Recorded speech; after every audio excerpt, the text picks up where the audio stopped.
She was just a mother, standing in line at the store, trying to get through her day.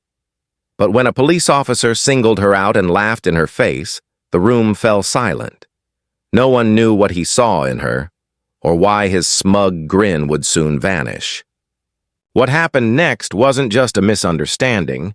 It was a moment that shattered masks and revealed truths no one wanted to face, and it all started with one simple piece of plastic in her purse. For Maya Johnson, life was a careful balance of work, family, and endless to-do lists. She was a single mother, raising 2 kids while juggling shifts at the local hospital. Most days were a blur. Early mornings, late nights, and quick stops at the grocery store in between. That afternoon was no different. She had her scrubs on, a shopping bag in hand, and a mental list of dinner ingredients. The store was crowded, but familiar. Faces she'd seen 100 times before. Yet, as she stepped toward the checkout line, something shifted. A uniformed officer, leaning casually against the counter, locked eyes with her. There was a smirk, small at first, then it grew. Maya didn't know it yet, but that smirk was the first crack in a day that would split her life in 2. The officer's smirk didn't fade. It deepened, like he was in on some cruel joke only he understood. Maya avoided eye contact, focusing on unloading her groceries onto the conveyor belt. But the moment she reached for her wallet, his voice cut through the low hum of the store. "Ma'am, can I see some identification?" Heads turned. The cashier froze. Maya's hand tightened around her purse strap. She had done nothing, bought nothing suspicious, said nothing out of place. Still, every eye seemed to weigh her down as she tried to steady her breath. "Is there a problem?" she asked quietly. The officer took a step closer. "Just a routine check," he said, though his tone dripped with mockery. "You fit the description." The words burned. Fit the description. She'd heard them before, too many times. Always from someone in uniform. A man 2 aisles over muttered something under his breath, and someone else chuckled. Maya felt heat rise in her chest. The officer was enjoying this.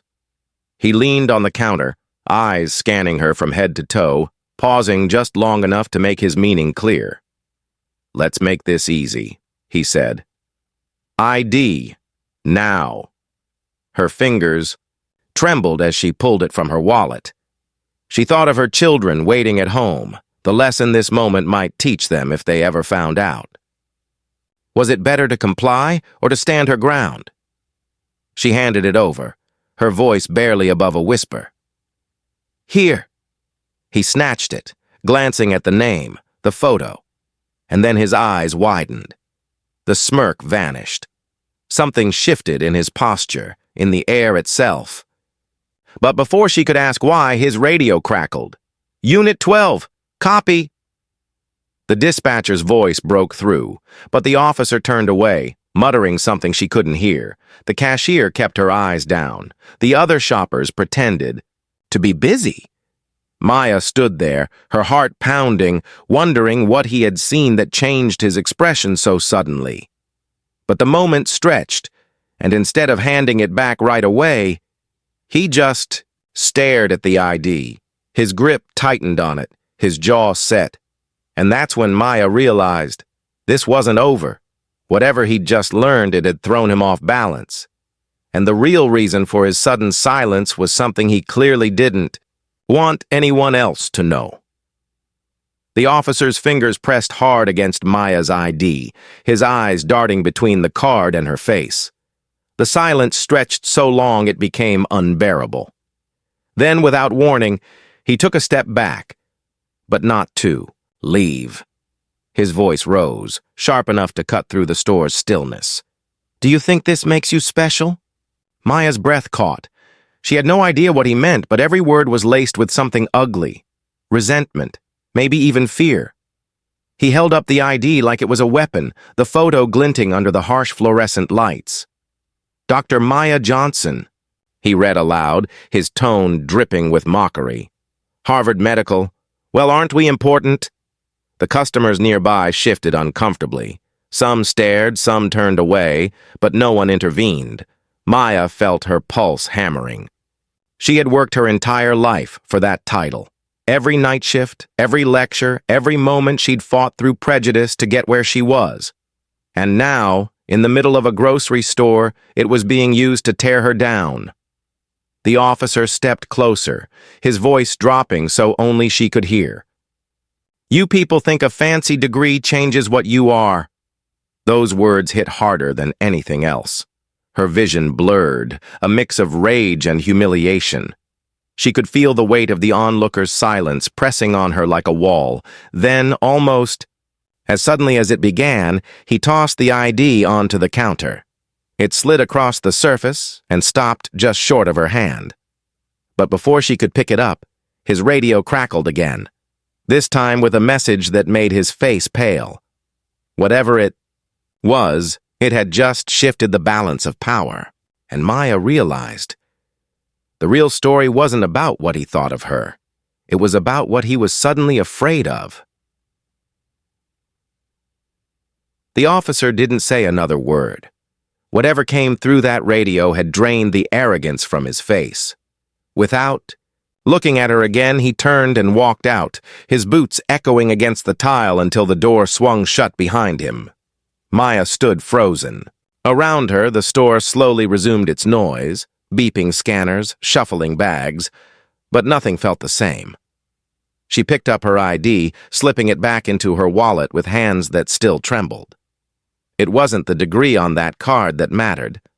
It was the truth it represented. She had earned her place. She had fought for it. And in that moment, she realized no piece of paper could protect her from the prejudice she had just faced. When she finally left the store, the evening air felt heavy. She knew she'd go home to her children, smile through dinner, and tell them about her day without mentioning this part. Not because it didn't matter, but because it mattered too much. Maya's story is not rare. It's not an isolated moment in a single grocery store. It's a thread in a much larger fabric of injustice, one that is woven into everyday life, often unseen until it happens to you.